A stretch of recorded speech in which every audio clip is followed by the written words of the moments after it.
Okay, very good. Any query?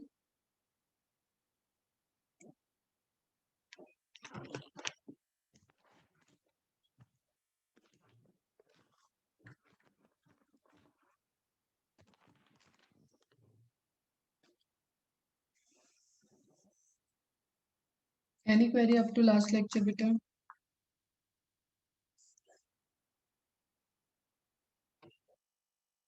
No. Okay. Okay, then I have query. मैं पूछती हूँ. What is the difference between eukaryotic and mesokaryotic cell? What is the difference between eukaryotic and mesokaryotic cell?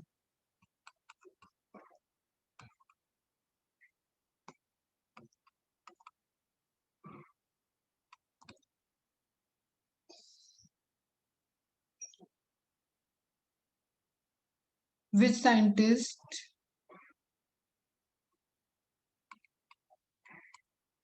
first seen the living cell?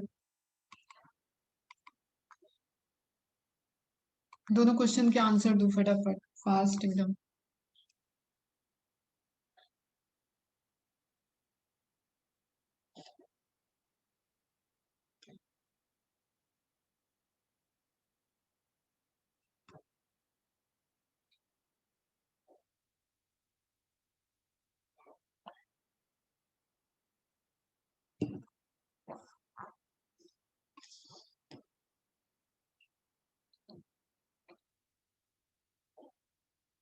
Eukaryotic don't have nuclear membrane बेटा.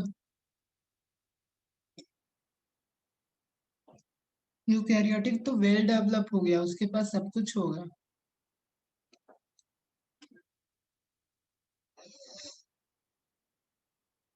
Prokaryote के comparatively ये sentence सही होगा. What does nucleocytoplasmic ratio means? Okay बेटा.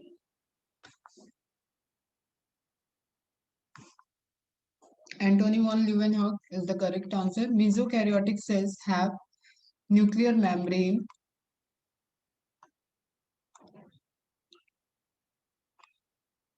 but lack histone protein.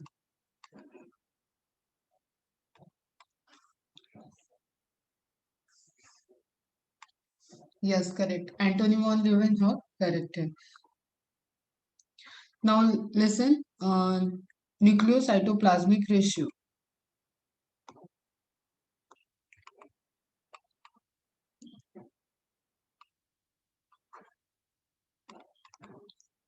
Simple सी चीज break down करो.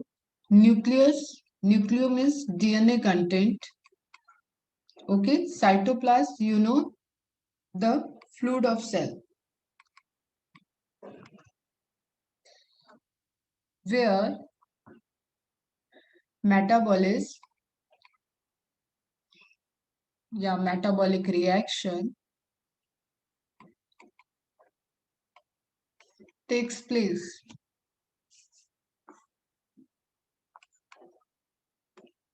Okay. तो जस्ट बिकॉज ऑफ जितना फ्लूइड कंटेंट होगा, उतना जितना डीएनए है उतना उसको पूरे के पूरे फ्लूइड कंटेंट में चलने वाले मेटाबॉलिक रिएक्शंस को कंट्रोल करना है. जस्ट सपोज डीएनए तो उतना ही है, लेकिन फ्लूइड कंटेंट, सेल ग्रो हो रही है, सेल ग्रोथ कर रही है, तो सेल अपने साइज को बढ़ा रही है. सेल की साइज बढ़ेगी, साइज इंक्रीज होगी, साइज इंक्रीजेस तो साइटोप्लाज्म बढ़ेगा उसका. व्हाट इट मीन्स कि उसका साइटोप्लाज्म भी इंक्रीज होगा.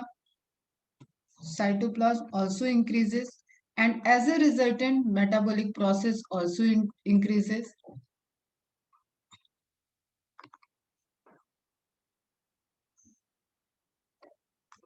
साइट ऑफ रिएक्शंस बढ़ गए तो वहां पे रिएक्शंस ज्यादा हो रहे हैं.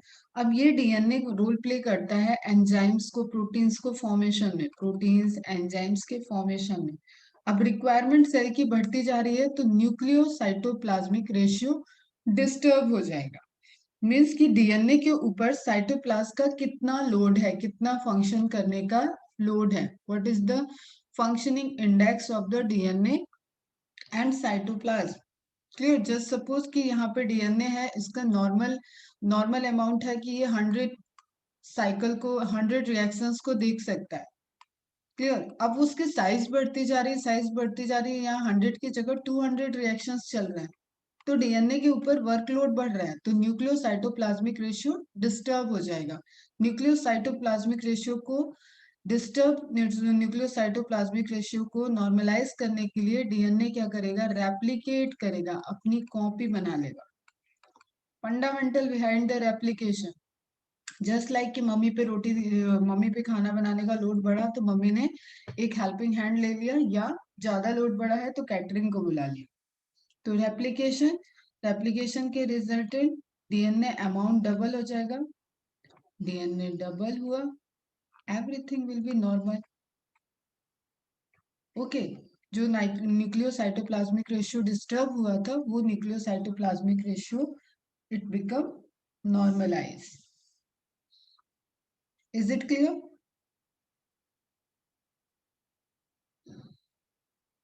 Any query?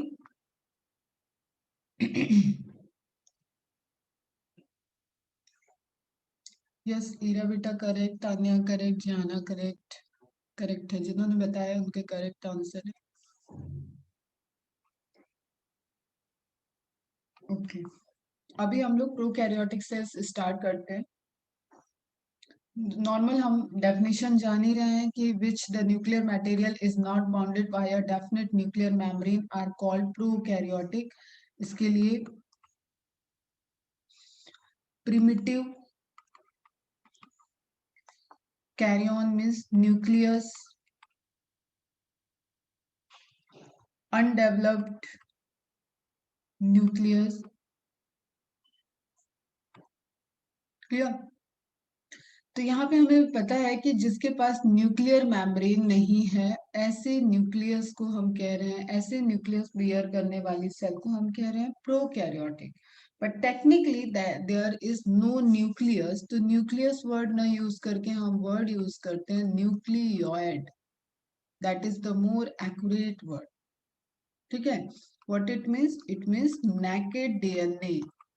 DNA is present inside the cell without the nuclear membrane covering. Clear? वो नेकेड हो गया।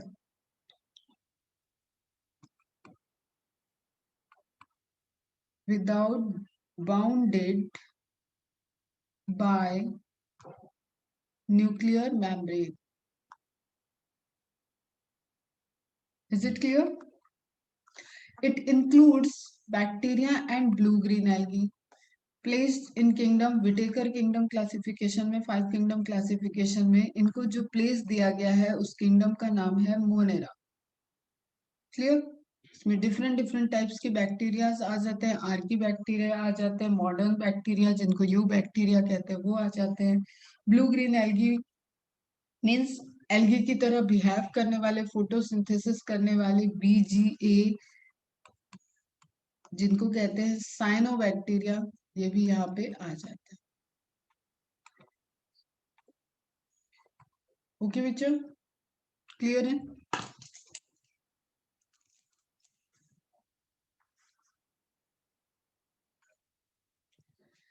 तो बैक्टीरिया के नॉर्मल अगर हम सेल देखें तो बैक्टीरिया के स्ट्रक्चर में हम स्टार्ट करेंगे आउटर में उसके पास अगर कैप्सुलेटेड बैक्टीरिया है तो कैप्सूल प्रेजेंट होगा। जैसे आपने दवा में कैप्सूल देखा होगा ना, कभी कैप्सूल को ओपन किया है?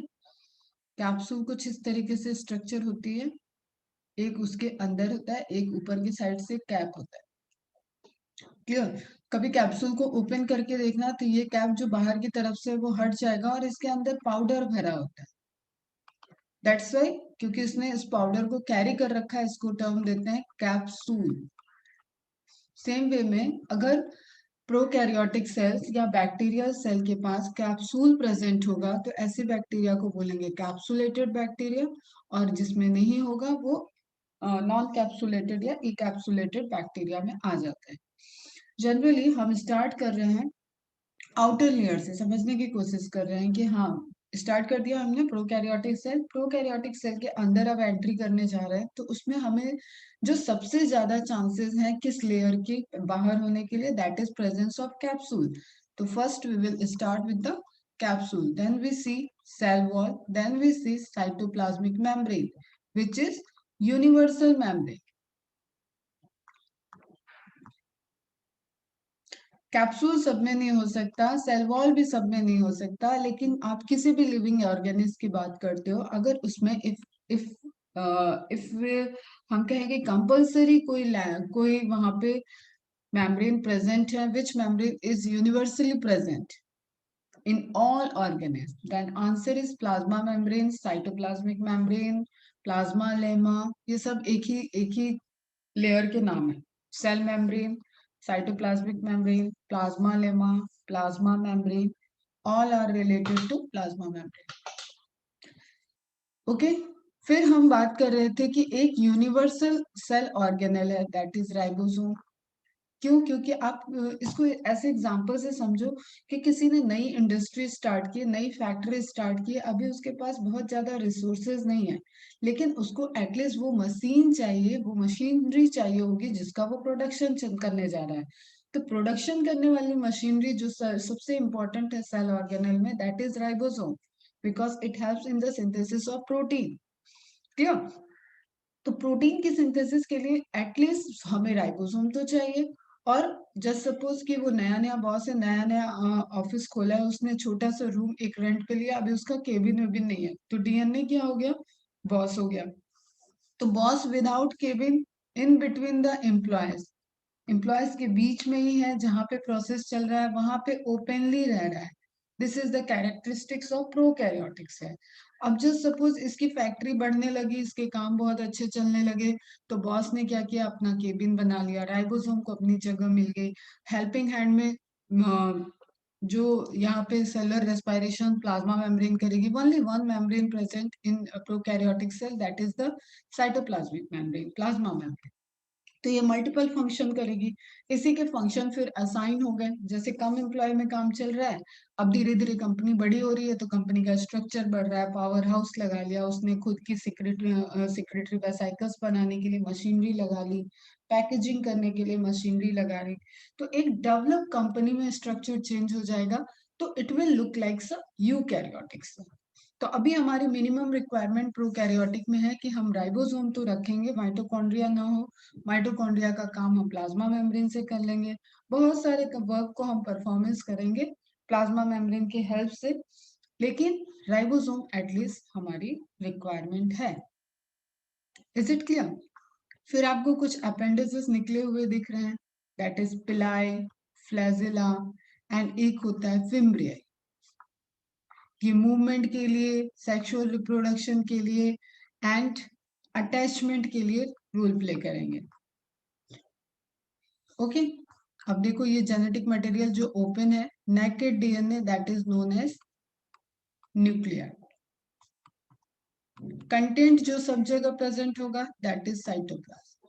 यूनिवर्सल फ्लूइड बोले, universal fluid inside a cell,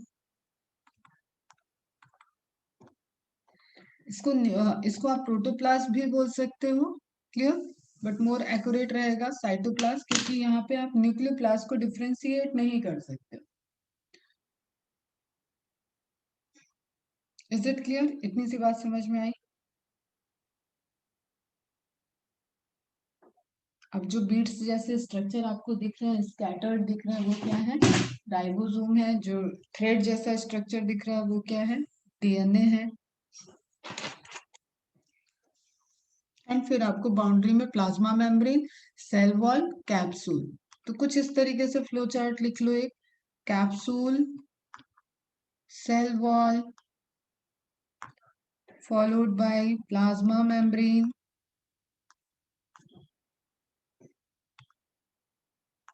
inside plasma membrane cytoplasm, cytoplasm में क्या होगा? Ribosome, ribosome and DNA. Mainly हमें ये इतने से काम चल रहा है। क्लियर? ठीक है, समझ में आ गया। Cell wall, capsule, plasma membrane, इन सब से मिलके निकले हुए स्ट्रक्चर में क्या क्या आ गया आपके? पिलाई, फ्लैजिला, पिलाई एंड फिम्ब्रियाई। ये हम देखेंगे वन बाय वन सारे स्ट्रक्चर को। ठीक है, ये आउटसाइड में निकलने वाले अपेंडेजेस, आउट ग्रोथ है। Is it clear? ये लिख लेना तुम लोग।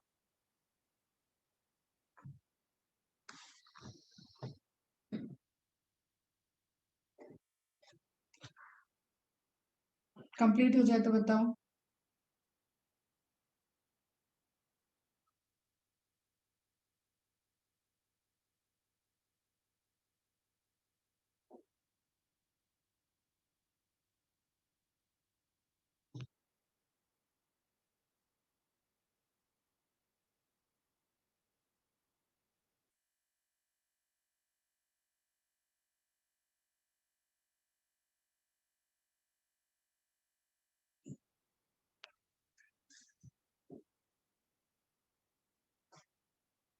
बताते बेटा, सब अपेंडिसेस हैं। पिलाई रोल प्ले करता है सेक्सुअल रिप्रोडक्शन में, कॉन्जुगेशन ट्यूब बनाने में।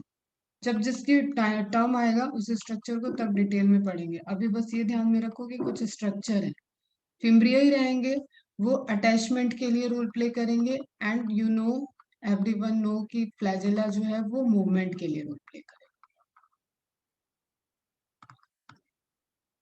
ओके, चलो अब आगे बढ़ते हैं। यूकैरियोटिक का अगर हम जनरल व्यू देखें तो organisms in which the nucleus has a definite nuclear membrane are called eukaryotic. जिसमें डेफिनेट कंपार्टमेंट है, डेफिनेट स्ट्रक्चर है, डेफिनेट न्यूक्लियर मेम्ब्रेन प्रेजेंट हो गया, उसको क्या बोलेंगे आप? Eukaryotic. It includes, Whittaker classification system के अकॉर्डिंग 5 किंगडम में, except except Monera, every kingdom have eukaryotic cells. ठीक है, तो Protista, Plantae, Fungi and Animalia, all four are included into the eukaryotic cells. मतलब all four have the eukaryotic organism. Is it clear?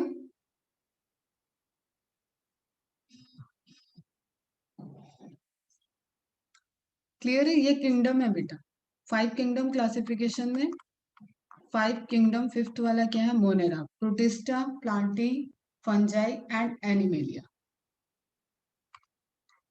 तो except Monera, direct questions है ये सब बेटा। Except Monera, all the 4 kingdom have eukaryotic organisms and monera have prokaryotic bacteria.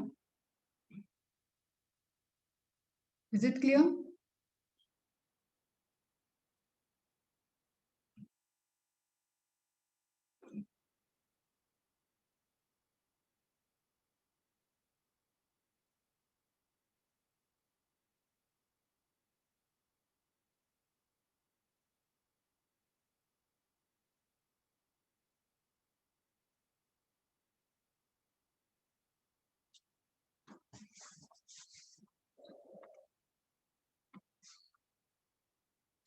ठीक है, अब ये आपको एक यूकैरियोटिक सेल दिख रही है और इस यूकैरियोटिक सेल में प्रोमिनेंट न्यूक्लियस दिख रहा है। This is the identification feature कि ये जो सेल है वो एनिमल सेल है। अगर इसके बाहर सेल वॉल नहीं दिख रही है तो भी ये आइडेंटिफिकेशन फीचर है कि ये यहाँ पे एनिमल सेल। क्लियर? ठीक है, बाकी ये जितने स्ट्रक्चर दिख रहे हैं, microfilament, lysosome, peroxisome, centriole, microtubule, endoplasmic reticulum, Golgi, cilia, endoplasmic reticulum, ribosome, chromatin, nuclear envelope, nucleolus, plasma membrane, nuclear pool, nucleus. ठीक है, ये सब आपको माइटोकॉन्ड्रिया, ये सारे स्ट्रक्चर्स आपको one by one, one by one complete करने। क्लियर? जब हम पूरा सेल का ट्रेवल हम लोग करेंगे तो ये सारे स्ट्रक्चर्स आएंगे। अभी हम नॉर्मली सब प्रोकैरियोटिक से स्टार्ट करेंगे।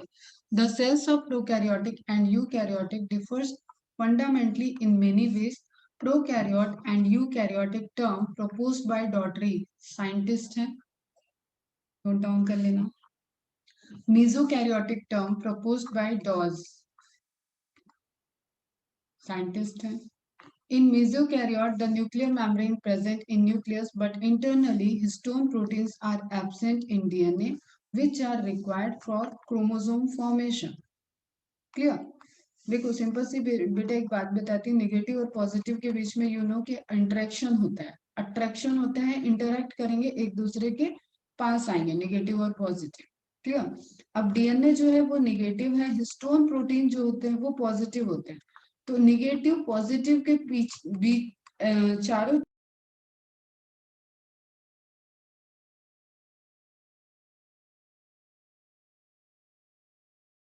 विजिबल है, स्क्रीन विजिबल है?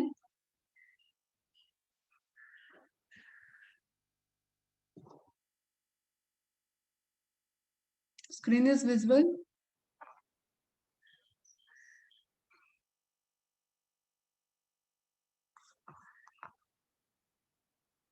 ओके, कुछ नेटवर्क इशू हुआ था।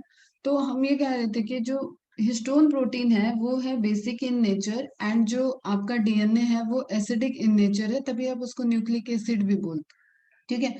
तो बेसिक के पास एसिड एकदम क्वाइल क्वाइल होता जाएगा, तो जो ये थ्रेड जैसे डीएनए प्रेजेंट होते हैं वो धीरे धीरे कंडेंस फॉर्म में कन्वर्ट होते होते क्रोमोसोम में कन्वर्ट हो जाते हैं। क्लियर? इस क्रोमोसोम के फॉर्मेशन के लिए रिक्वायरमेंट किस चीज की हुई? Histone protein. कुछ एडिशनल प्रोटीन भी होते हैं, बट जो मेजर प्रोटीन होता है that is histone protein. Clear?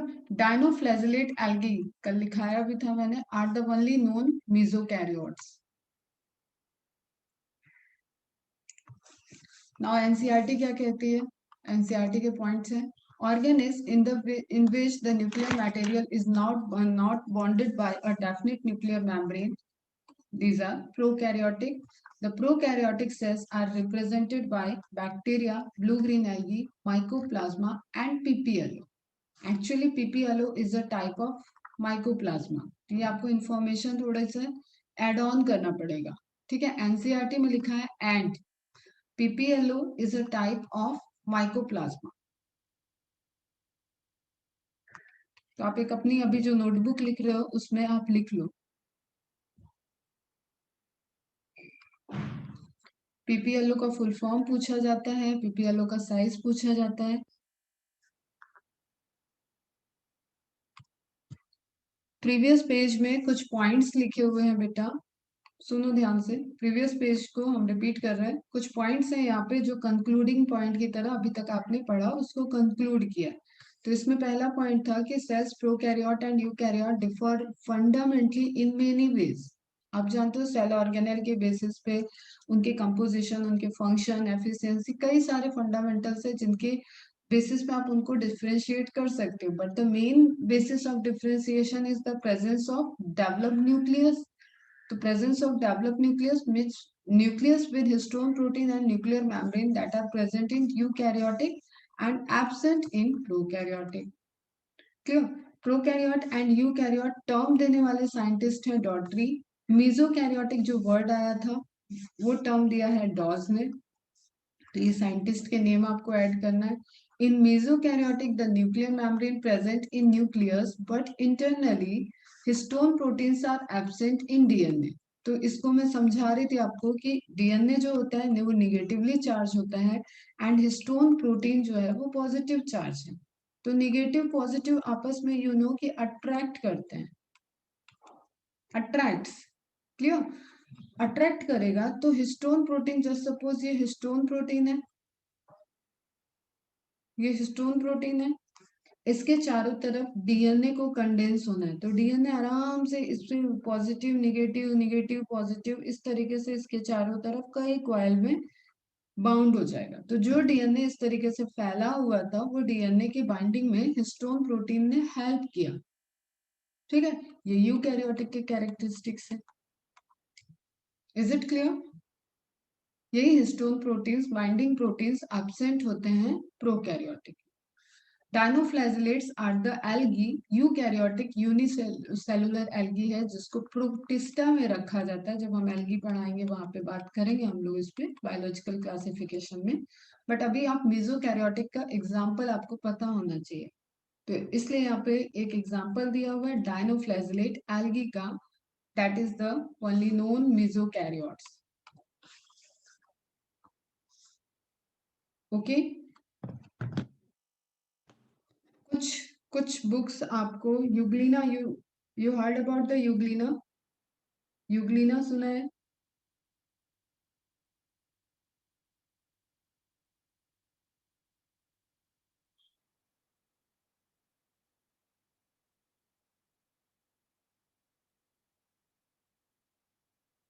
Euglena एक ऐसा एल्गी में ही आता है, यूग्लिना भी। यूग्लिना की कैरेक्टरिस्टिक्स ये है कि वो both heterotrophic and autotrophic behaviour को शो करता है। क्लियर? हेटरोट्रॉफिक मतलब इन एब्सेंस ऑफ लाइट वो फूड जो सर्वाइवल करने के लिए उसको सराउंडिंग में फूड मिलेगा वो उस पर भी डिपेंडेंट होगा। हाँ बेटा, ट्रांसवर्स बैंकिफिज्म को शो करता है। And in presence of light Euglena behave करेगा, उसके पास फोटोसिंथेटिक पिगमेंट होते हैं और वो फोटोसिंथेसिस भी कर सकता है। क्लियर है? तो कहीं कहीं पे आपको यूग्लिना मेसोकैरियोटिक के साथ दिया रहता है, बट वो आपको कंफ्यूज करने के लिए हो जाएगा। अभी अभी आप ये याद रखो, dinoflagellates are the algae that are the commonly known mesokaryotes. Next हम एनसीईआरटी के पॉइंट है, ये एनसीईआरटी है। नोट्स नहीं बनाने हैं आपको, सिर्फ मार्किंग करनी है। जब जब आपके पास एनसीईआरटी आ जाए तो आप मार्किंग करना स्टार्ट कर। ये इंपॉर्टेंट है, जो इंक्लूड कर रहा है कि प्रोकैरियोट में क्या क्या आएगा, आप ऑलरेडी मैंने आपको कवर करा दिया। पीपीएलओ का फुल फॉर्म पूछता है, pleuro pneumonia like organisms. Pleuro pneumonia like organisms and PPLO is a type of mycoplasma. अभी माइकोप्लाज्मा के बारे में बात करेंगे। They are generally smaller, which are मतलब दे आर मतलब prokaryotic cell. Clear? Unicellular organism होंगे, क्लियर, जिनके पास न्यूक्लियर मेम्ब्रेन नहीं होगी, not bounded by the definite nuclear membrane, ये कैरेक्टरिस्टिक्स है। साइज में ये जनरली स्मॉलर होते हैं एंड मल्टीप्लाई मोर रैपिडली। जितने स्मॉल सेल होगी उतनी रैपिडली मल्टीप्लाई करती, मतलब एक मल्टी सेलुलर के लाइफ स्पैन से इनका लाइफ स्पैन बहुत छोटा होता है। जैसे आपने घरों में दूध से दही का बनना देखा होगा, तो दूध से दही बनना क्यों पॉसिबल है? क्योंकि वहां पे जो लैक्टो एसिड बैसिलस बैक्टीरिया वहां पे प्रेजेंट है दूध के अंदर, जो आपने दही का थोड़ा सा पोर्शन, आपने इनोकुलम बोलते हैं उसको ऐड किया है, जिससे उसकी ग्रोथ स्टार्ट हो गई है। वो रैपिडली वहां पे अपनी कॉलोनी बढ़ा रहा है। अगर जस्ट सपोज एक ह्यूमन बींग को ग्रो करना है, तो उसको तो रिप्रोडक्टिव स्टेज में आने में ही 18-20 ईयर्स लग रहे हैं। तो growth of population is dependent on the life span of particular organism. Are you getting my point? तो प्रोकैरियोटिक्स मोर रैपिडली ग्रोथ को शो, डिवीजन को शो करते than the eukaryotic cells. They may vary greatly in shape and size. The four basics, अब ये पूछा जाता है, ये क्वेश्चन है, अगेन मार्क करना आपको एनसीईआरटी में। The four basic shapes of bacteria are bacillus, coccus, vibrio and spirillum. Simple, उनके बगल ब्रैकेट में लिखा हुआ है बैसिलस बैक्टीरिया होगा तो आप उसको रॉड लाइक बोलेंगे, रॉड लाइक, इस तरीके से। क्लियर? कोकस होगा तो स्फेरिकल, विब्रियो होगा तो आप कॉमा बनाते हो ना, कॉमा, ठीक है, स्पाइरलम मतलब स्पाइरल। तो ये फोर बेसिक्स शेप हैं बैक्टीरिया के जो कि प्रेजेंट होते हैं। Clear? The organization of the, तो ये चारों नाम आपको याद रखने बेटा, इंपॉर्टेंट है, bacillus, coccus, vibrio and spirillum. अभी इमेज भी देखते हैं इनका। The organization of prokaryotic cell is fundamental similar even though prokaryotic exhibit a wide variety of shapes and function. देखो, ऑर्गेनाइजेशन, अब हमने देखा प्रोकैरियोटिक सेल की हमने बात की, बड़ा ही सिंपल है, कैप्सूल हो सकती है या नहीं हो सकती है, उसके बाद everything is common. Cell wall इसी तरीके से होगी, प्लाज्मा मेम्ब्रेन होगी ही होगी, साइटोप्लाज्म प्रेजेंट होगा, राइबोसोम प्रेजेंट होगा, डीएनए नेकेड होगा। तो यू कैन से कि वो डिफरेंट डिफरेंट टाइप्स के हो सकता है उनका फ्लैजिला ना हो, फ्लैजिलेटेड हो, नॉन फ्लैजिलेटेड हो, पिलाई प्रेजेंट हो, नहीं हो, इस तरीके की चीजें वहां पे हो सकती है। लेकिन बेसिक स्ट्रक्चर्स जो है, presence of cell wall, presence of cytoplasmic membrane, naked DNA, presence of ribosome in cytoplasm, that is very common. तो क्या लिख रहा है, वही चीज लिख रहा है ये कि they are the organization of prokaryotic cell is fundamentally similar even though prokaryotic exhibit a wide variety of shape and function। अब जब जो सबसे ज्यादा वेरिएशंस और डाइवर्सिटी को शो करता है ना 5 किंगडम क्लासिफिकेशन में, that is the Monera. Clear? जिसके पास न्यूट्रिशन के लिए भी डिफरेंट डिफरेंट मोड है, autotrophic, heterotrophic, chemo autotrophic, photo autotrophic. ठीक है, जब हम पढ़ाएंगे ये सब चीजें तब आपको मोनेरा पढ़ाएंगे तब समझ में आएगा। तो मतलब ह्यूज वैरायटी तभी आती है किसी किंगडम में जब वहां पे ह्यूज वेरिएशंस हो उसकी लाइफ स्टाइल में, उसके उसके अंदर जो ऑर्गेनिज्म इंक्लूडेड हैं वो सब डिफरेंट डिफरेंट हैबिटेट पे ग्रो कर रहे हैं। एंड यू नो कि जो बैक्टीरिया है, जो माइक्रो ऑर्गेनिज्म है, they are the ubiquitous. Okay, सर्वव्यापी।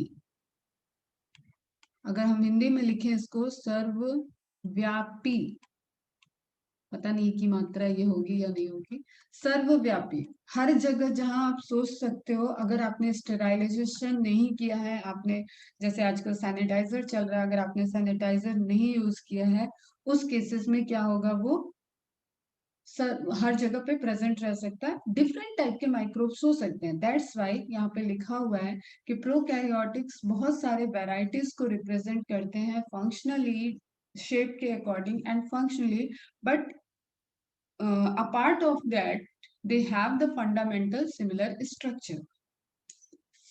Is it clear? एनसीईआरटी की लाइन समझना बहुत जरूरी है। ये लाइन क्लियर हुई?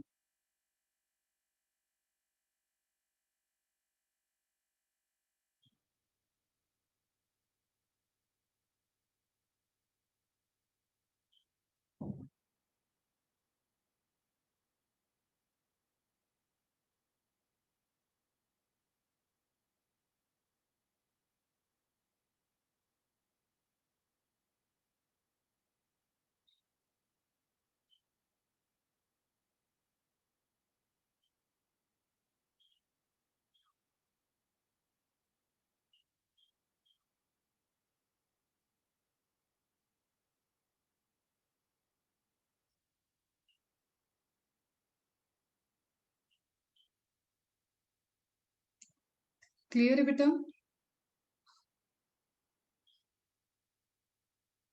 Ma'am please explain again.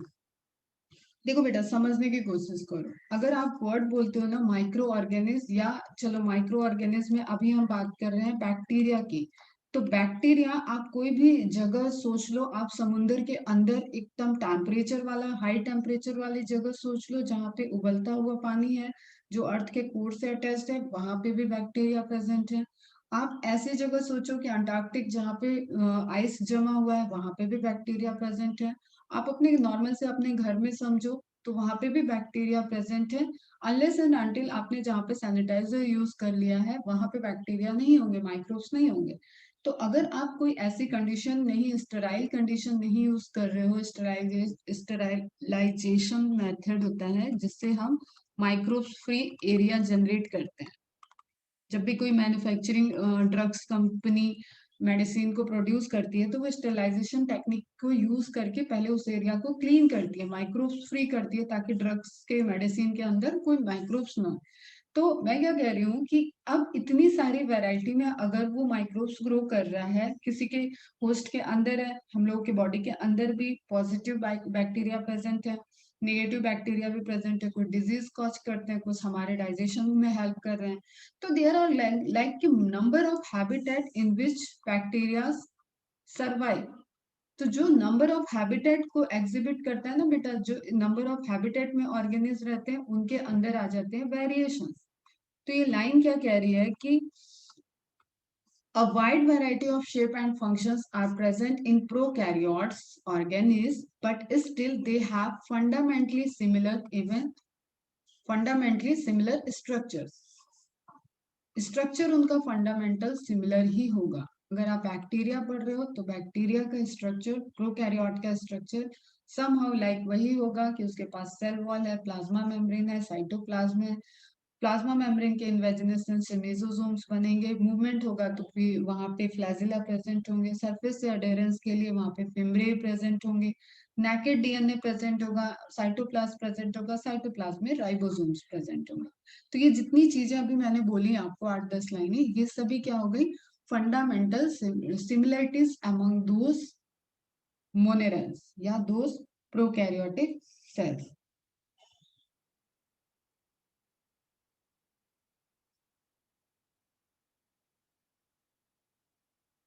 Is it clear?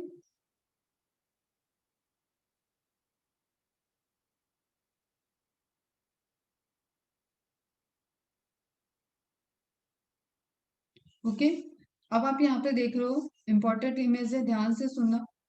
और ये स्ट्रक्चर आपको बनाना है, ये ड्रॉ कर लोगे आप। कोकाई वर्ड स्फीयर से आया है, स्फेरिकल स्ट्रक्चर है, कोकाई होंगे। वन है तो मोनोकोकस, जो यहाँ नहीं लिखा है, एक बनाना और लिखना मोनोकोकस, CUS, मोनोकोकस। दो है डिप्लोकोकस, चेन है, चेन ऑफ कोकाई है। और ये सब एक एक बैक्टीरिया बेटा, ये इनका लिविंग स्टाइल होता है कि ये चेन में प्रेजेंट होता है, ये मल्टी सेलुलर नहीं हो गया। These are the unicellular and these bacteria are arranged in chain form. इनको बोलते हैं स्ट्रेप्टोकोकाई, स्ट्रेप्टोकोकस या स्ट्रेप्टोकोकाई, डिप्लोकोकाई या डिप्लोकोकस, मोनोकोकाई या मोनोकोकस। क्लियर? ठीक है। फिर चार प्रेजेंट है ग्रुप में तो टेट्राड, अंगूर के गुच्छे की तरह है, ग्रेप्स की तरह है, बंच है, ध्यान से सुनो, बंच है तो इसको बोलते हैं स्टेफाइलो, और बंच में क्या है, स्फेरिकल है तो staphylo cocci. Clear? Cube like structure में है, क्यूब बना रहे हैं, ऐसे अरेंज है, ऐसे अरेंज है कॉलोनी की क्यूब बन रही है, उनको बोलते हैं सार्सिना। फर्स्ट मैंने क्या बताया था, फोर मेन टाइप्स के हैं, या तो कोकाई है, या तो बेसिलस है, या विब्रियो है, या स्पाइरल है। क्लियर? फोर टाइप्स में। अब एक एक टाइप्स के अंदर की बात बता रहे हैं, हम अंडर डिटेल में पढ़ रहे हैं। अगर वो सिंगल रहते हैं तो मोनोकोकस, स्फेरिकल में आ गए पहले, स्फेरिकल मतलब कोकाई तो उनका सफिक्स रहेगा, लास्ट में कोकाई वर्ड आएगा, कोकस वर्ड आएगा। वन है तो मोनोकोकस, टू है तो डिप्लोकोकस, चेन है स्ट्रेप्टोकोकस, क्यूब है सार्सिना, फोर है टेट्राड, ग्रेप लाइक बंच है तो स्टेफाइलोकोकस। अभी के अभी दो बार इसको देखो और याद हो जाना चाहिए।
Is it clear?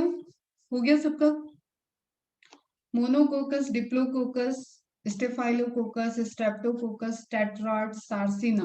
कोई कंफ्यूजन? बहुत इंपॉर्टेंट है पोर्शन बेटा, डिजीज पोर्शन तक ये चीज काम आएंगी। आप यहीं पे देखो, अभी मैं उसको इंक्लूड नहीं कर रही हूँ, ये सब अंदर एक डिजीज कॉजिंग बैक्टीरिया का नेम लिखा हुआ है। Streptococcus pyogenes, Streptococcus pneumonia, pneumonia को कॉज करता है। सार्सिना वेंट्रिकुलाई, स्टेफाइलोकोकस ऑरियस, वुंड को जो पेनिसिलिन की डिस्कवरी मैंने बताया था वो यही बैक्टीरिया था। तो आप जब डिजीज पढ़ोगे ना तो ये सारे नाम आपको आएंगे और वहां पे शेप ऑफ बैक्टीरिया पूछा जाता है फिर। अब रॉड्स में आ जाओ, तो रॉड्स में बस बेसिलस होगा, रॉड होगा कोकस के जगह, बेसिलाई कह दें तो चेन ऑफ बेसिलाई, ठीक है। यू कैन कॉल इस स्ट्रेप्टोबैसिलाई स्ट्रक्चर, जैसे एग्जांपल है बेसिलस एंथ्रासिस, एंथ्रासिस डिजीज को कॉज करते हैं। साल्मोनेला टाइफी, फ्लैजिलेटेड रॉड, कितना फ्लैजिला है, किधर फ्लैजिला प्रेजेंट है, ये भी पढ़ेंगे हम लोग। क्लियर। स्पोर फॉर्मर एक क्लॉस्ट्रिडियम बोटुलिनम है जो फूड पॉइजनिंग को कॉज करता है। तो आप देख रहे हो इन सभी में एक कॉमन चीज है कि इनका जो शेप है that is elongated rod like structure. Clear है। फिर विब्रियो को देख रहे हो आप, कॉमा शेप है विब्रियो, एंड उसके बाद आप ये स्पाइरला देख रहे हो। यू कैन सी की डिफरेंट डिफरेंट शेप के, डिफरेंट डिफरेंट स्ट्रक्चर के बैक्टीरिया अवेलेबल होते हैं। ओके बच्चा, फिर से इसको क्लीन कर रही हूँ, चाहो तो स्क्रीनशॉट ले लो।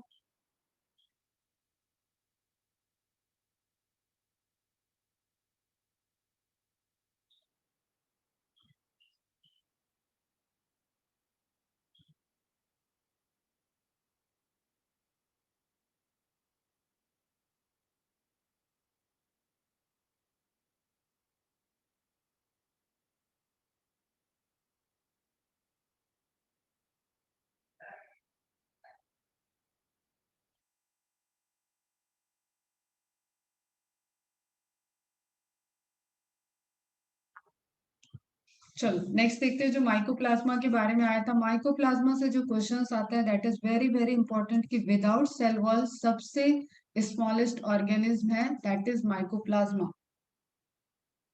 ओके, कैरेक्टरिस्टिक समझना इसके पास, सेल वॉल और कैप्सूल जब तक है तब तक उनके पास एडिशनल प्रोटेक्टिव लेयर प्रेजेंट होती है, या उनके पास डिजीज कॉजिंग लेयर प्रेजेंट है जिनके जो प्रोटीन्स जो डिजीज कॉज कर सकते हैं रिसेप्टर से बाइंड कर सकते हैं। चलो अभी ये चीज भी कॉम्प्लिकेटेड लगेगी तो आप इसको भी छोड़ो। आपको यहाँ समझना है कि सेल वॉल नहीं है तो मतलब आउटर बाउंड्री इसकी क्या हो जाएगी, प्लाज्मा मेम्ब्रेन हो जाएगी। ठीक है, तो एक डायरेक्ट क्वेश्चन है, Monera which have in which cell wall is absent, the answer is mycoplasma. Is it clear बच्चा?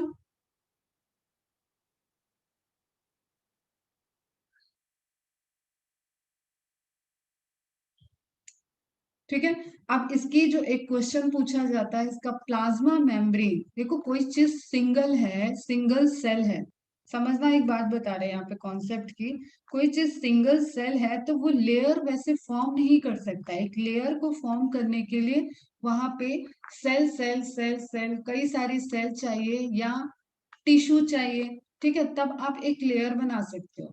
समझना मेरी बात को, ठीक है। सेल हो या टिश्यू की लेयर हो तब आप बात करते हो कि एक लेयर है। तो जब लेयर के बारे में क्वेश्चन आता है तुम्हारा माइकोप्लाज्मा से, तो आपको एक चीज ध्यान रखनी है कि इसकी जो प्लाज्मा मेम्ब्रेन है उसके कुछ कॉन्स्टिट्यूएंट्स ऐसे हैं कि वो 3 लेयर्ड में दिखती है। इट डजेंट मीन कि यहाँ पे ग्रुप ऑफ सेल है, ये अपने आप में पूरी सिंगल सेल है, सिंगल सेल है, लेकिन इसका प्लाज्मा मेम्ब्रेन का जो अपियरेंस है वो 3 लेयर्ड सेलुलर मेम्ब्रेन है, and this is very very important point of mycoplasma. और ये इसको ऑस्मोसिस से बचाती है। ऑस्मोसिस याद है फंडामेंटल में पढ़ाया था, मतलब लॉस ऑफ वाटर से बचाती है। जस्ट एक एग्जांपल दे रहे हैं, बाद में जब ऑस्मोसिस आएगा तब डिटेल में बात करेंगे। अभी एक एग्जांपल दे रहे हैं आपको कि जैसे आपने अचार देखा होगा, पिकल्स, क्लियर, उसमें क्या होता है, हाई सॉल्ट कंसेंट्रेशन है, हाई सॉल्ट कंसेंट्रेशन है। जितना बता रहे उतना समझने की कोशिश करना। हाई सॉल्ट कंसेंट्रेशन है, इट मीन्स कि उसका जो सॉल्यूशन हो रहा है जिसमें वो तेल नमक सब पड़ा हुआ है वो कैसा हो गया, वो हो गया हाइपरटोनिक, हायर कंसेंट्रेशन है। ठीक है, अब इसमें कोई बैक्टीरिया गया ग्रो करने, तो ये बैक्टीरिया के अंदर जो साइटोप्लाज्म है उसका वाटर मूव कर जाएगा बाहर की तरफ, और ये बैक्टीरिया डेड हो जाएगा। ठीक है, लेकिन अगर वहां पे माइकोप्लाज्मा है तो माइकोप्लाज्मा की ये जो प्लाज्मा मेम्ब्रेन की 3 लेयर्ड स्ट्रक्चर है, ये वाटर को बाहर नहीं जाने जाती है, इसको ऑस्मोटिकली इनएक्टिव बना देती है, और दैट्स वाई ये रेजिस्टेंस होते हैं for the salt, higher salt concentration. और जैसा मैंने तुम्हें बताया कि एडॉप्टेशन है, हैबिटेट डिफरेंट डिफरेंट है, तो माइकोप्लाज्मा हायर सॉल्ट कंसेंट्रेशन में भी ग्रो करने वाले यूनिसेलुलर ऑर्गेनिज्म हो गए। Is it clear?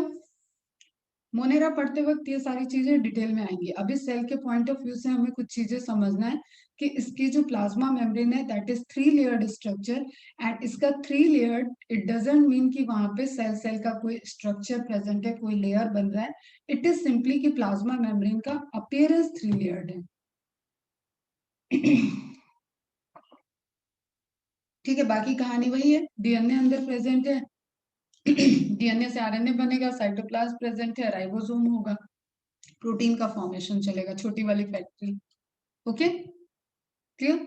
वापस से बैक्टीरिया दिख रहा है, बैक्टीरिया में आप देख रहे हैं प्रोकैरियोटिक में कैप्सूल प्रेजेंट है, फ्लैजिला प्रेजेंट है, पेप्टाइडोग्लाइकन सेल वॉल की लेयर आती है, करेंगे बात। सेल मेम्ब्रेन प्रेजेंट है, स्टोरेज ग्रैन्यूल मतलब कुछ स्टोरेज फ्लूइड प्रेजेंट है, साइटोप्लाज्म प्रेजेंट है, राइबोसोम प्रेजेंट है।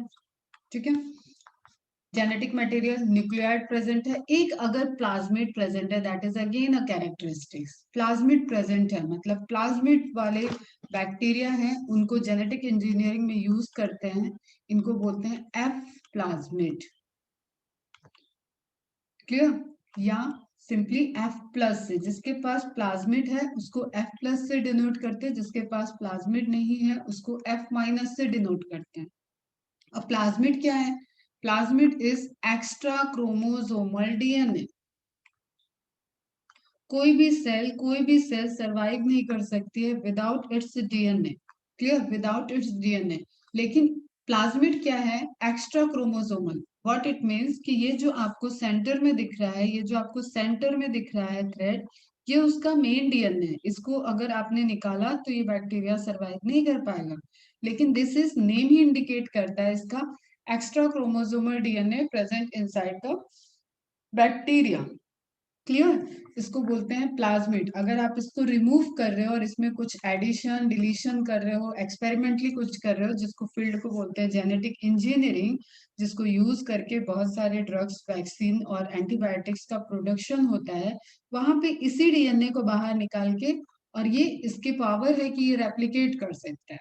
ठीक है, तो ये आपको एक अलग से इंफॉर्मेशन, प्लाज्मिड आपको पढ़ना है, बट जेनेटिक इंजीनियरिंग में उसको क्यों यूज कर पाते हैं?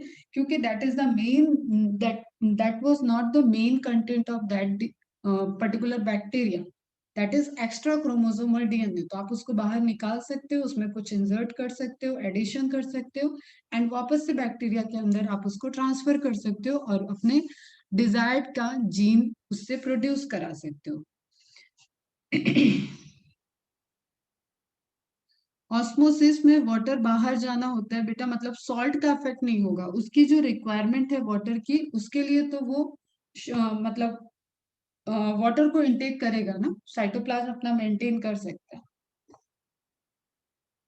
मतलब बर्स्टिंग नहीं होगी, सेल एकदम श्रिंक नहीं होगा, सेल डैमेज नहीं होगा।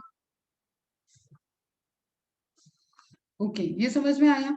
तो आपको एक यहाँ पे जो ये प्लाज्मिड दिया है उसको लेके कोई कंफ्यूजन नहीं रहना चाहिए, that is also DNA, but that is not the main DNA of bacteria. फिर ये एनसीईआरटी का इमेज कल ही डिस्कस किया था मैंने, डिफरेंट साइज की कंपैरेटिवली। यहाँ पे आप एक चीज ध्यान में रखना, जब हम इसको आपको रिलेट कराएंगे माइटोकॉन्ड्रिया के साइज और बैक्टीरिया के साइज, ठीक है, ये काम आएगा आपके। ये दोनों इक्विवेलेंट है, प्लास्टिड या बैक्टीरिया, इनका साइज इक्वल है, that's why cell within cell theory आएगी फिर। अगेन एनसीईआरटी के पॉइंट है, all prokaryotes have a cell wall surrounding the cell membrane except in mycoplasma, star mark. The fluid matrix filling the cell is cytoplasm. There is no well defined nucleus, पता है. The genetic material is basically naked. Naked रहेगा। ये अब acid base वाला base नहीं है, ठीक है। बेसिकली मतलब जनरली वो वाला बेसिक, इसकी बेसिक ही है। तो generally naked, not enveloped by a nuclear membrane. ये तो 2 दिन से कहानी चल रही है। In addition to the genomic DNA, ये इंपॉर्टेंट पॉइंट है। In addition to the genomic DNA, the single chromosome circular DNA present है। वहां पे सिंगल क्रोमोसोमल डीएनए प्रेजेंट होगा। ओके बच्चा, जिसको आपने अभी देखा कि आप उसको क्या बोल रहे हो, plasmid. Single chromosome circular DNA, many bacteria have small circular DNA outside the genomic DNA. तो ये हो गया आपका मेन डीएनए, मेन डीएनए। ये हो गया आपका एक्स्ट्रा क्रोमोसोमल डीएनए, जो अभी मैंने आपको बताया ना, प्लाज्मिड हो गया extra chromosomal DNA. Is it clear? किसी को doubt?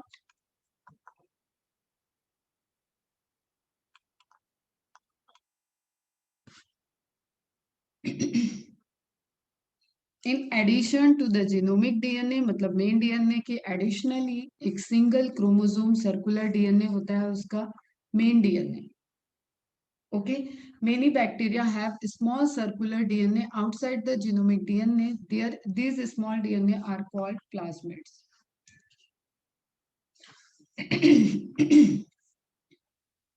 No organelles like the ones in eukaryotes are found in prokaryotic cells except for ribosomes. Prokaryotics have something unique in the form of inclusions. Again, highlight this point. Inclusions. बाहर की तरफ हो तो projection, अंदर की तरफ अगर किसी मेम्ब्रेन से स्ट्रक्चर है तो उसको आप बोलते हो inclusion. This is inclusion, that is projection. ठीक है। अब तुम लोग बताओ कि यहाँ पे मेम्ब्रेन क्या है, एकलौती मेम्ब्रेन है, अंदर कोई ऑर्गेनल है ही नहीं, अंदर कहीं मेम्ब्रेन नहीं है, तो इंक्लूजन किस में होगा? सेल मेम्ब्रेन में होगा।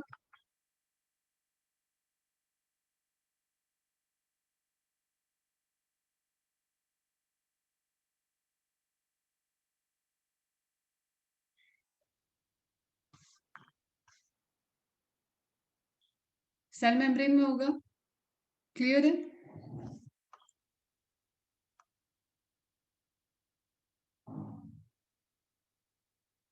आवाज आ रही है मेरी?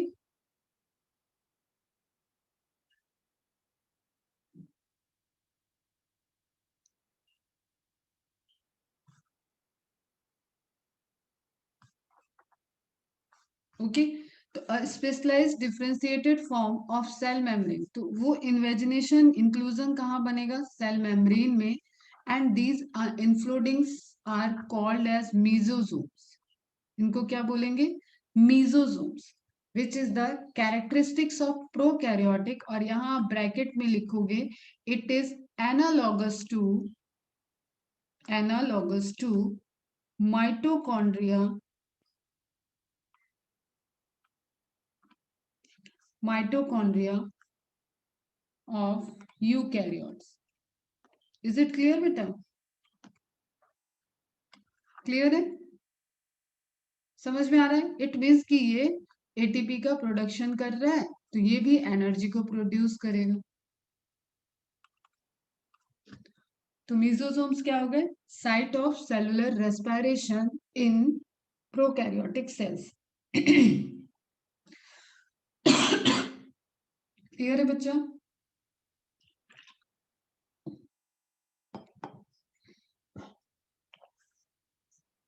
रिप्लाई करो। Is it clear? Very good.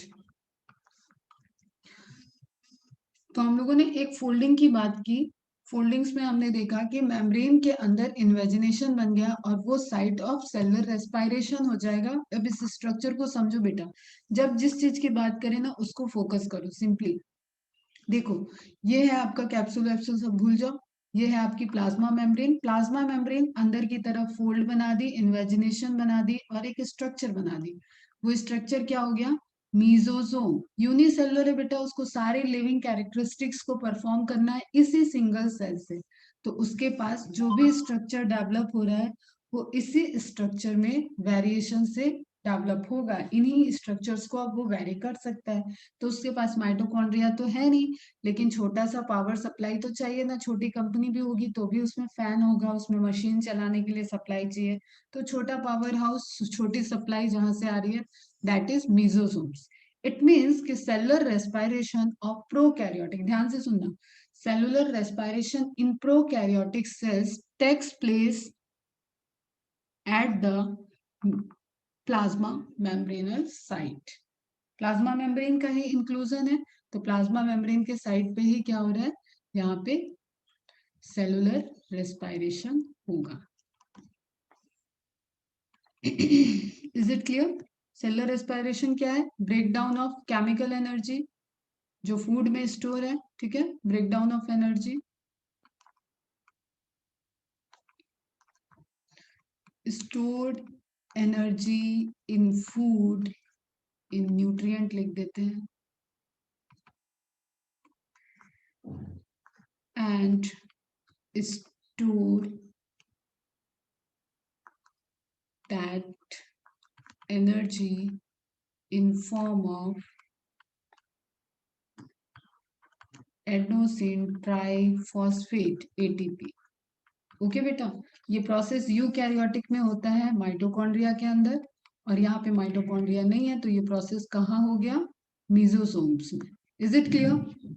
ये स्ट्रक्चर दिख रहा है आपको, ये आपको मेसोसोम का स्ट्रक्चर दिख रहा है। सिंपल देखो, सेल वॉल के नीचे प्लाज्मा मेम्ब्रेन, प्लाज्मा मेम्ब्रेन ने फोल्ड बना दिया, कुछ स्ट्रक्चर्स हैं, यहाँ पे न्यूट्रिएंट को वो ब्रेक डाउन कर रहा है, यहाँ पे सेलुलर रेस्पिरेशन वाले एंजाइम्स प्रेजेंट होंगे और सेलुलर रेस्पिरेशन की प्रोसेस चलेगी। अब ये डिफरेंट चीज है कि वो एरोबिक रेस्पिरेशन करता है, एनारोबिक रेस्पिरेशन करता है, ऑक्सीजन के प्रेजेंस में रेस्पिरेशन कर रहा है या in absence of oxygen respiration कर रहा है। एनी डाउट बेटा? फटाफट बता दो, कोई doubt? Arya, is it clear to you?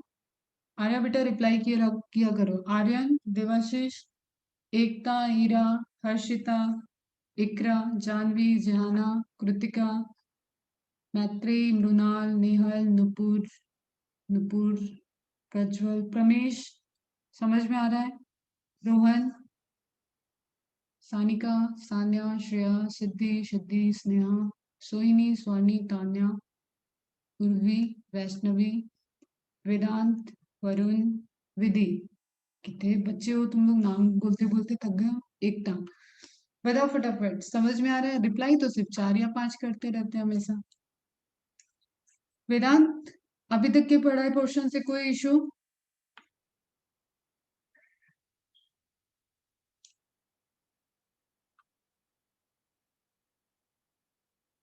Okay, very good, all clear.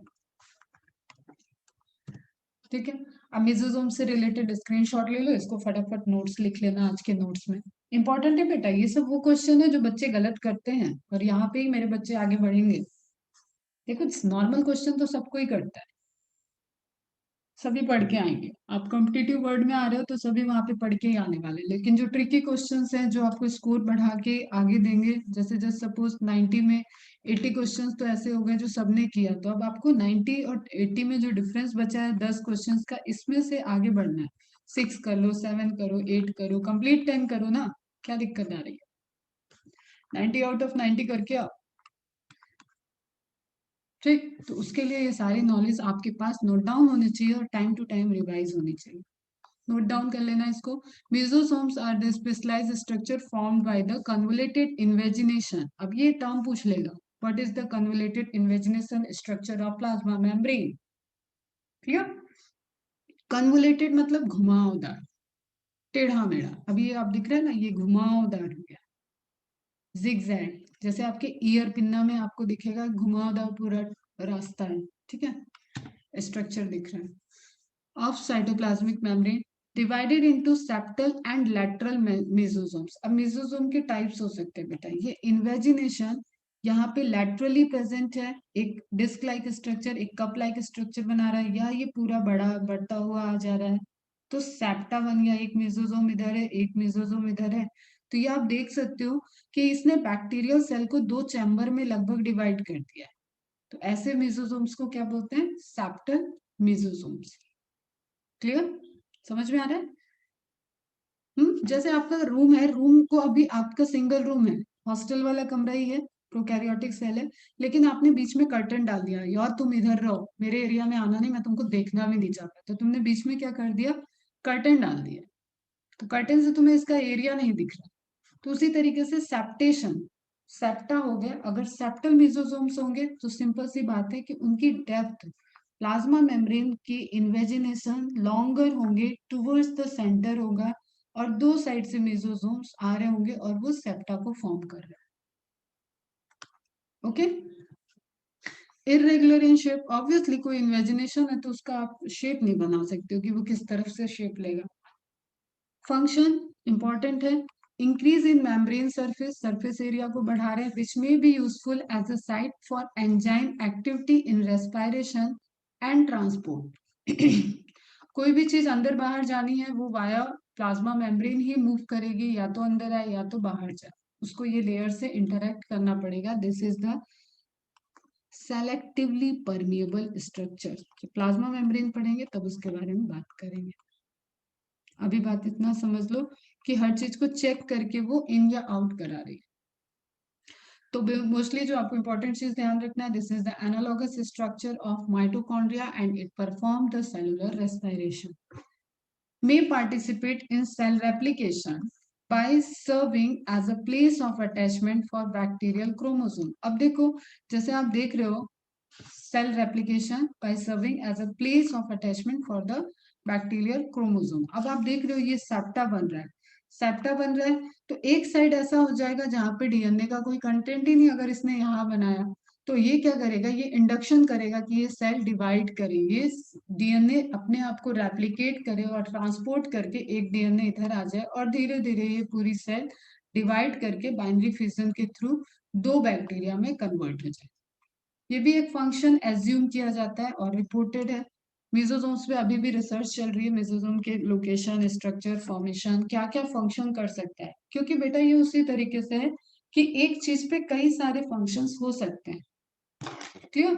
एक बंदा कई काम कर रहा है, तो अभी प्रोकैरियोटिक सेल है, वो अपने आप में ही एक सेल कई सारे काम कर रही है, तो वही आपको दिख रहा है कि ये कई तरीके से इन्वॉल्वेशन को शो कर सकता है। That's why mesosome is still part of research.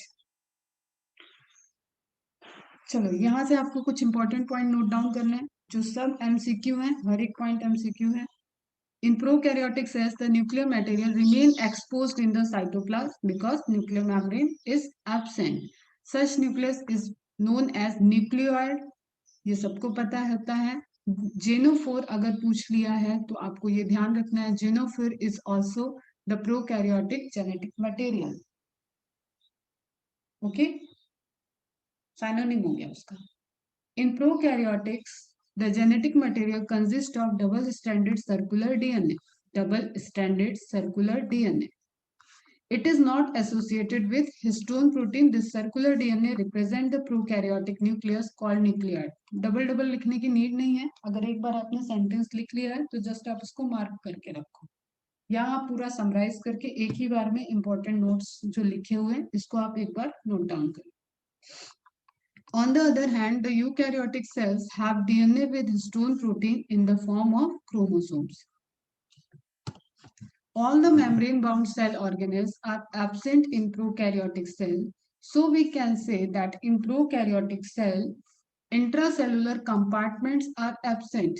आपका घर, well developed घर, हर कमरे अलग, स्टडी रूम अलग, योर रूम अलग, ठीक है, डाइनिंग रूम अलग, ड्राइंग रूम अलग, किचन अलग, तो आपने क्या देखा, कई सारे कंपार्टमेंट आपके घर में प्रेजेंट हैं।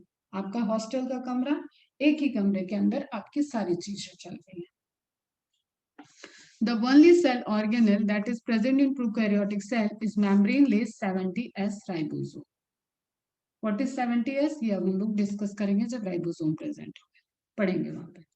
These are dispersed in the cytoplasm। फैले हुए देख रहे हो आप, कई सारी इमेज में मैंने दिखाया डॉट डॉट डॉट स्ट्रक्चर के थ्रू जैसे फैले हुए हैं।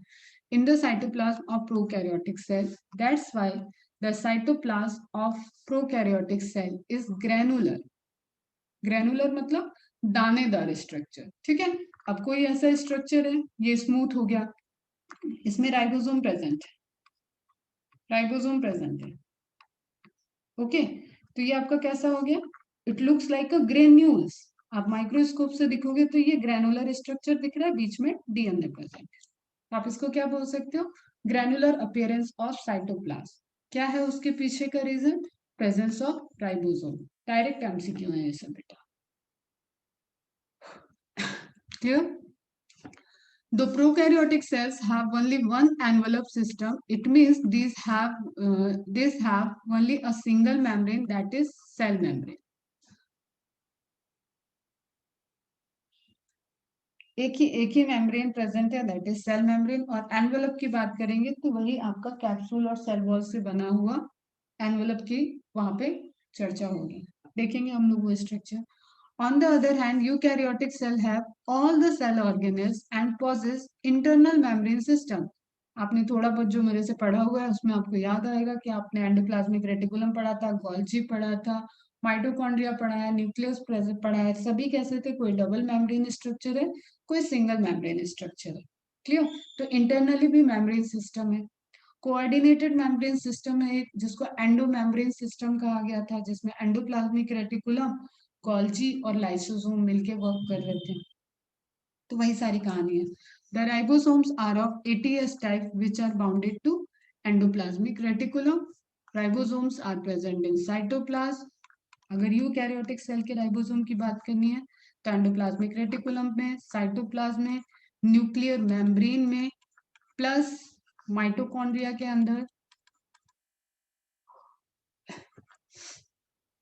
माइटोकॉन्ड्रिया में एक और ऑर्गेनल है, अगर प्लांट का केस होगा तो वहां पे प्लास्टिड्स प्रेजेंट होंगे, क्लोरोप्लास्ट प्रेजेंट होंगे, उनके अंदर भी राइबोसोम्स प्रेजेंट होंगे। तो these all are the location of ribosomes in eukaryotic cells including endoplasmic reticulum.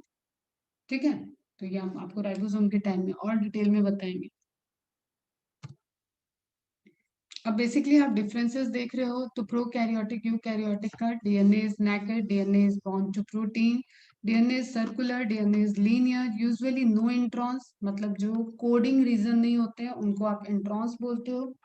Clear. वैसा यहाँ पे नहीं प्रेजेंट होता प्रोकैरियोटिक में, usually has introns. Intervening sequence हमारे बॉडी के अंदर हम लोग के डीएनए में अप्रोक्सीमेटली 99% है, 1% ही है काम का जो कि प्रोटीन को सिंथेसाइज कर रहा है। खैर ये डिफरेंट पोर्शन है, इस पॉइंट को भी स्टार मार्क करके बस नोट करके रख लो। No nucleus, has a nucleus, no membrane bound organelle, membrane bound organelle, 70s ribosome, 80s ribosome. Reproduction by binary fission, mitosis and meiosis होगा। गैमेट्स का फॉर्मेशन हो सकता है या एसेक्सुअल मोड ऑफ रिप्रोडक्शन हो सकता है। प्लांट है तो वेजिटेटिव प्रोपगेशन भी हो सकता है। क्लियर। बडिंग, फ्रैगमेंटेशन, ये सारा आपने एसेक्सुअल मोड ऑफ रिप्रोडक्शन में प्रेजेंट होगा, पढ़ा होगा। Single chromosome haploid, chromosome paired हमेशा डिप्लॉइड होगा, एक मदर से आता है एक फादर से आता है। एवरेज साइज स्मॉलर है प्रोकैरियोटिक सेल की 1 to 5 micrometre, and average size eukaryotic cell का आपने कंपैरेटिवली जो एनसीईआरटी में इमेज दिया है वहां पे भी देखा कि 10 to 100 माइक्रोमीटर के रेंज में एवरेज साइज ऑफ यूकैरियोटिक, एक ह्यूज रेंज है, वेरी करता है। इट डिपेंड्स कि कैसा फंक्शन करना है, किसकी सेल से कहाँ प्रेजेंट है। ओके बेटा, इज इट क्लियर। कल से स्टार्ट करेंगे सेल एनवेलप। फर्स्ट जो स्ट्रक्चर आपको देखा आपने बैक्टीरियल सेल के सबसे बाहर, दैट इज सेल एनवेलप, उसको देखेंगे कल। ओके चलो एंड करते हैं लेक्चर को। बढ़िया से रिवाइज करो, कुछ भी डाउट हो note it down and ask me. Any query. चलो बाय, टेक केयर, रेस्ट लो और नेक्स्ट लेक्चर को ज्वाइन करो। बाय।